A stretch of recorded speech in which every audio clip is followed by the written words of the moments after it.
ప్రజానాడి news. Srikakulam జిల్లా పలాస నియోజకవర్గం జయరామచంద్రపురంలో ఓ జన సైనికుడు తన అభిమాన నాయకుడిపై ఉన్న అభిమానాన్ని, జనసేన పార్టీ సిద్ధాంతాన్ని చూసి ఇన్స్పిరేషన్తో గత కొన్నాళ్లుగా ఎన్నో కార్యక్రమాలు చేస్తూ ఇప్పుడు 70 అడుగులు జనసేన జెండాని ఆవిష్కరిస్తూ తన అభిమానాన్ని చాటుకున్నారు.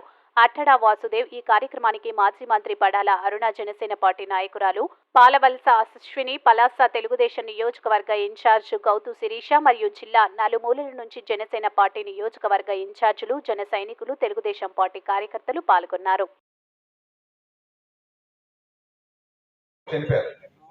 ఓకే, కనుక ఇలాంటివి చూసిన తర్వాత ఒక వ్యక్తి రీసెర్చ్ సెంటర్ ఇక్కడ తీసుకురావడానికి చాలా ప్రయత్నించారు. అప్పుడు మనకున్న చంద్రబాబు నాయుడు గారు ఇద్దరు కలిసి, ఆ ప్రభుత్వం ప్లస్ మన పవన్ కళ్యాణ్ గారు కలిసి ఒక research centre, kidney research centre తీసుకురావడం అంటే అంత ఈజీ కాదు, అది చాలా దీనితో కూడుకున్నది. కనుక ఈరోజు అది తీసుకొచ్చి వైఎస్ఆర్ కిడ్నీ రీసెర్చ్ సెంటర్ అని ఒక పెద్ద బోర్డు పెట్టారు. అది ఎక్కడ జరిగింది? నా ఇంటి ముందే జరిగింది. నేను ఇక్కడే పుట్టి పెరిగాను. ఇదేంటి ఈ విడ్డూరం?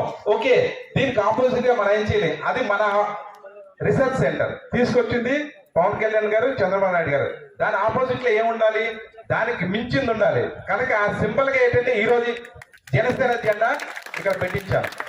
దట్టు చాలా మందికి తెలియాలి. ఎందుకంటే చాలా మంది అన్నారు ఓపెన్ ప్లేస్ లో పెట్టొచ్చు కదా, అక్కడ పెట్టొచ్చు కదా.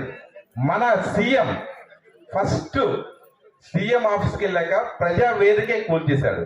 అదే నేను ఒక ఓపెన్ ప్లేస్, పబ్లిక్ ప్లేస్ లో పెడితే ఇది కూర్చోడానికి ఎంతసేపు చెప్పండి? మన సభ జరుపుకునేటప్పుడే ఆర్డీఓకి పంపించి కూల్చేస్తాడు. అందుకనే నా సొంత ప్లేస్ లో నేను ఈ జెండా ఆవిష్కరణ చేయించాను. దీనికి చాలా మంది మన జన సైనికులు, ఈవెన్ టీడీపీ వాళ్ళు, నా ఊరు మొత్తం సపోర్ట్ చేస్తుంది. దాని త్రూ మా ఫ్యామిలీ మాత్రం ఫుల్ సపోర్ట్ ఉంది. ఇప్పటి వరకు మా ఫ్యామిలీ ఎవరు కూడా పొలిటికల్ గా ఎవరు లేరు. ఫస్ట్ టైం మా జనరేషన్ లో నేనే వెళ్ళాను. కానీ లాస్ట్ 2 years నుంచి నేను యాక్టివిటీస్ చేసుకుంటూ వెళ్తూ ఒక వాక్యూమ్, పలాసలో ఉన్న వాక్యూమ్ ఉన్నదాన్ని బ్రేక్అవుట్ చేశాను. ఎందుకంటే నేను చూశాను ఎవరో నాయకుడు వస్తారు ఏదో చేస్తారని, కానీ ఎవ్వరూ రాలేదు.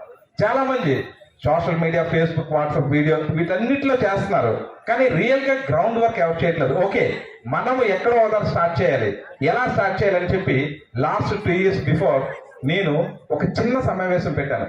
దానికి ఒక 50 members వస్తే చాలు అనుకున్నాను, కానీ 250 మంది వచ్చారు జనసేన. ఇంకా అదే నాకు స్ఫూర్తి. ఓకే, ఇక్కడ జనసేన ఉన్నారు, 6000 మంది ఓటు వేశారు మనకి. కానీ మనం ఎందుకు నిల్చోట్లేదు? జన సైనికుడికి నేనేం చేస్తున్నాను అందరికీ తెలియదు, ఈవెన్ మా అమ్మగారికి తెలియదు నాకు జీతం ఎంత అనేది. నేను నెలకి 50,000 నుంచి 60,000 ట్యాక్స్ పే చేస్తున్నా నాకు వచ్చే శాలరీ మీద. దీన్ని బట్టి మీరు అర్థం చేసుకోండి.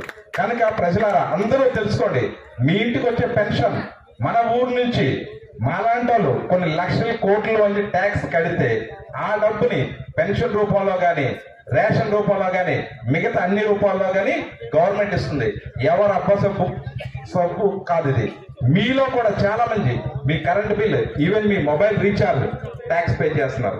ప్రతి ఒక్కరు పెట్రోల్ కి కూడా ట్యాక్స్ పే చేస్తున్నారు. కనుక ఎవరు సొమ్ము ఎవరు ఇవ్వట్లేదు.